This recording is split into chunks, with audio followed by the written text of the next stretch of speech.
Hi guys, so this is the part 2 of the Pennsylvania story, and if you haven't seen part 1, go check it out. I'll put the link in the description. It's a really cool story. It's kind of like a weird fairy tale, like creepy horror fairy tale, and yeah, I think you really enjoy it, and let me know what you think, and I hope you guys enjoy the story. Jamie, the door is stuck, I said as I turned around to see him testing a piece of the floor with his foot. What are you doing? I asked, hearing the edge of panic in my voice. He was still at the front of the chapel, a foot from the Jesus statue, hopping back and forth from one part of the floor to another. The statue's eyes seemed to be only on him now. There was something under here. See? I heard the floorboard creak under his left foot as he put his weight on it. Jamie, don't. No, it's like under the dirt right here. The floor is hollow. He kneeled down and started digging through the thin layer of dirt. It's like a trapdoor or something. And it was indeed a trapdoor. By the time I had walked the length of the pews, Jamie already had the edges dug halfway out. Let's just leave it and your brother and his friends can come back and see what it is. Please, Jamie, I want to go. There was something wrong with this place, terribly wrong, and the thought of spending one more minute here had me on the edge of a panic attack, something I hadn't experienced in over a year. I sat down against the front pew and put my head down. I heard a roaring in my ears and my breathing grew louder. I had to leave here, even without Jamie. I rocked back and forth for a few minutes as I tried to calm myself down. I wouldn't climb out a window and run. In any direction, it didn't matter. There's something here under the church. Jamie's voice sounded a million miles away. By the time I pulled myself together enough to lift my head, Jamie was knelt next to me. I didn't know you were so claustrophobic, at least. That's what I think Jamie said. I better remember the horror I felt as I stared at the hole in the floor. Jamie had opened the trap door. 2 minutes, Jamie said as he stood up. We go down, we take a couple of pictures of whatever's down there, and we came right back up and leave. Just 2 minutes, Katie. That's all I'm asking. I would not be doing this. I would be like, see you later. I'm out. Okay? Okay. And also, I didn't know that I was reading as a girl. Now I know. I wanted to say no. I intended to, but I felt myself slowly nodding as Jamie pulled me to my feet. To this day, I don't understand why I agreed, but I suppose that's better that what happened down there didn't happen to Jamie alone. We're going to come back with a story of a lifetime. What if there's valuable stuff down there or something? Old stuff is always worth money. We could be rich, so rich that your family could stay here. You could buy the house that you're living in and come to school with me in September. I managed a small smile. Of all the things someone could think to buy, well, Jamie's first thought was to keep me here with him. And he was right. There could be anything down there, and almost all old stuff was valuable. I took a deep breath. Okay, 2 minutes, I agreed. As we leaned over the trapdoor and peered down, the first thing we noticed was an intense heat emanating upwards from the hole. The second was a strangely out-of-place spiral staircase leading into the depths below. Jamie rolled up the flashlight over to me with his foot, and I picked it up as he pulled his lighter out of his pocket. Ladies first, he smirked at me. I stared at him slack-jawed. No way, you found this door, you go first. Between the black staircase and the heat, I feel like we're descending it directly into hell. I'm not going first. I crossed my arms and glared at him to reinforce my point. Jamie simply shrugged and stepped onto the staircase. I took several deep breaths as I watched his head disappear into the darkness below. I almost didn't follow him. I was still deciding when he yelled at me to shine the flashlight down the stairs so he could see. I started down the stairs after him. They went down much further than I thought, and it became warmer and warmer the further we went down. When we finally reached the bottom, I was holding back what threatened to be a massive anxiety attack. We were further beneath the church than I thought we'd be, and it was hot, muggy, and difficult to breathe. Hoping to get this over with as fast as possible, I swung the flashlight around the chamber, hoping to reveal its hidden treasure. What I saw there, I can never describe, though I have tried many times. The room was entirely empty, except 2 things. One was a desk in the corner, much like the one in the pastor's office. Then the second was another statue. This one was roughly 12 feet tall and remains to this day the most terrifying thing I had ever seen. To put it mildly, it was some sort of demon. It towered over us, and as such I could only see the bottom of its jaw from where I was. It was looking directly ahead of it, at the staircase we had just ascended.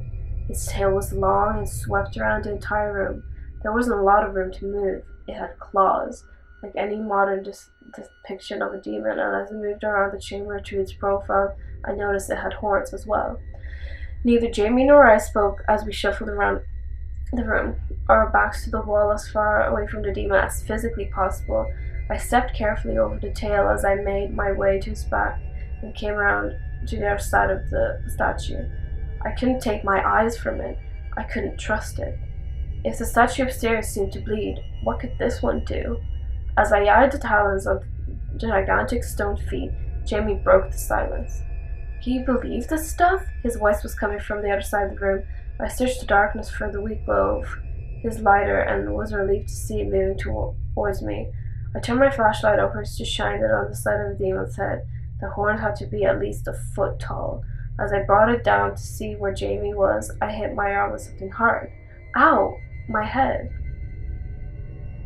Jamie squeaked as my flashlight fell to the ground and rolled under the desk. "God damn it, Jamie," I whispered in a panic. I dropped to my knees and fell around under his desk, searching for the flashlight. "What? It's not my fault you cracked me on the head." I stood back and swung the light around to see Jamie trying to relight his lighter, but it wasn't him that stopped me dead. I will forever be frozen in that moment. I don't know why I couldn't speak, couldn't scream, couldn't move. All I could feel was my own internal descent into madness. As I had moved the beam of light up to Jamie's face, I had seen another face right next to his. A twisted, angry, soulless face. The demon's. The statue had bent down and turned to the side, its head mere inches from Jamie's, as it was staring at me. I cannot describe its face, and I'm not sure my mind will ever let me remember it in detail. This is so scary. It's actually giving me shivers, and I love it. It wasn't until he started screaming that I was shaking from my paralysis. I dropped the flashlight, Jamie dropped everything else, and we ran. We took the stairs, 2 and 3 at a time, Jamie pushing me up ahead of him. Halfway up I slipped and we both went tumbling down halfway to the bottom. In that horrible moment we heard the grinding of stone against stone and we knew the statue was moving. Jamie screamed, but I was mute, too horrified to make a sound. We got up and kept climbing, never taking our eyes off the small, dying light above us, our only salvation now. We were almost at the top when we first heard it on the stairs. It was so large and heavy that the entire staircase shook with impact. Terrified that the stairs would come crashing down as we would be left alone with it below, we jumped at the last 3 steps. Jamie pushed me up to the opening. We climbed out after me and tried to slam the trapdoor shut, but it was somehow stuck. We could hear deafening thunder on the staircase as the statue slowly climbed the steps. I helped Jamie try to push the trapdoor closed. For the first time noticed the symbols on the bottom of the wood, the same as on the front door. Before I could begin to comprehend this, I noticed the demon first penetrate the shaft of light on the staircase below. It was coming. Jamie saw it too and pulled me to a standing position while pointing at the front door. We both ran at it as hard as we could, but when we hit it, it didn't budge. We tried again, but it wasn't sympathetic. "Katie, the windows!" We ran to the closest one and tried to climb up the wall to get out, but the windows were too high. The thunder from below was getting louder, closer. It was more than halfway up the stairs. We tried to climb on the rotting pews to reach the windows, but they crumbled under our weight. "I'll push you out. Give me your foot," Jamie yelled over the sound bellowing from below. I shook my head. I wanted to. God, I wanted to, but I couldn't leave him. I couldn't leave Jamie to face that thing alone. We both looked over at the door again. Our only chance was to keep trying to break it down. We stumbled back into the aisle as we ran to the front door with everything we had. I thought I felt it move. We backed up even further and ran at it again. This time the impact knocked me backwards into the aisle and Jamie barely stayed on his feet. He looked at me in horror and I turned around to see stone hordes riding from the darkness at the trapdoor, 3 feet from where I sat. We were going to die here. I stood up, refusing to turn around again. I knew that the next step it took would bring its head into the room, and the thought of seeing its face again had me running at the door with every last bit of strength I had.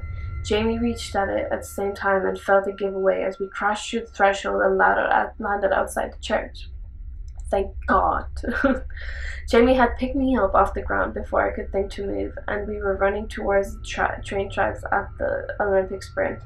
We could still hear the thundering on the stairs no matter how far we got from the church. Every step echoed through the woods like a gunshot, until they stopped. It was here. I had no idea if we had run in the right direction or if we'd be forever lost in these woods. It was now dark outside and the temperature was dropping fast. I was beginning to panic that we'd never find the train tracks when I noticed Jamie wasn't next to me anymore. I turned around in a panic to find him sprawled on the ground a few yards behind me. We had tripped over one of the trails. He was up and running down the tracks before I could even ask if he was okay. We ran until we couldn't anymore. Our running eventually slowed to a jog, and the jog to a walk. We hadn't spoken. Neither of us had any idea what to say, and it wasn't until we both gotten our breaths back that one of us finally broke the silence. How long have we been on the tracks? Jamie's voice had an edge, but barely suppressed fear. I looked at his wrist and noticed his watch was missing. It didn't take us this long to get to find that place, or did it? Do you think maybe we went the wrong way? Jamie asked hesitantly. I couldn't afford to think like that. If we had somehow turned around and ran a wrong way down the train tracks, then we were deeper in the woods than ever. No, we went the right way, I said to convince myself. That thing, Jamie started. I thought it was a statue, but maybe it was some crazy undiscovered giant reptile that was like hibernating and we woke it up. So we were going to delude ourselves into thinking that there was a scientific explanation for this. I understood why, but I couldn't accept it. Yeah, I said slowly. Did you see the weird writing on the front door? It was on the trapdoor too. Do you think it was keeping it down there? Because, Jamie, all those doors are open now. Well, if it is an animal, the words mean nothing to it anyway. Yeah, if I trailed off hoping he would challenge my implication.